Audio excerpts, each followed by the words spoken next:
I've never fully understood the emotional attachment some people have to a car.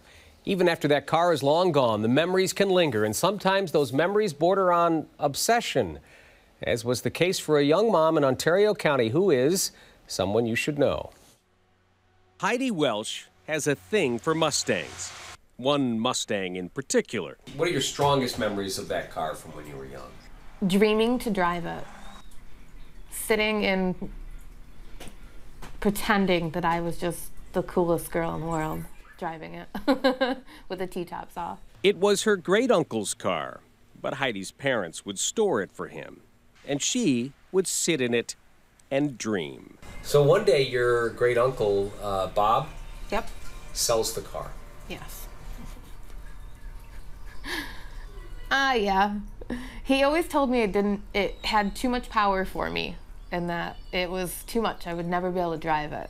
And I always wanted to prove him wrong. And you never got that chance? No. That was 17 years ago. Now, as a mother of three on a tight budget, even if she could find that old car, buying it would be out of the question. And after all, it's just a car. A puke green V8, she says. Just like the one in this Craigslist ad, an ad Heidi's boyfriend found while surfing on his iPad a few months ago. He flipped it around and my heart dropped. It was the car. It was Uncle Bob's Mustang. The color, the old Virginia registration, and a dent in the back were all she needed to know it was the car. And it was only a few miles away, in Seneca Falls. That car is now in Heidi's garage. With help from some friends, she bought it. And she surprised her Uncle Bob at a family wedding this fall. I got it just so I could show you. You are kidding. Every time I go out to the garage, I don't think she's really there. I walk up, I'm like, hello, how are you? Oh, one more thing. The day Heidi bought the car, she found a tape in the cassette player.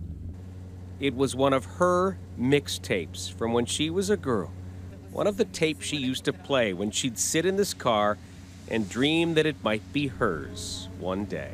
Some people might say to you, it's just a car. It's not just a car.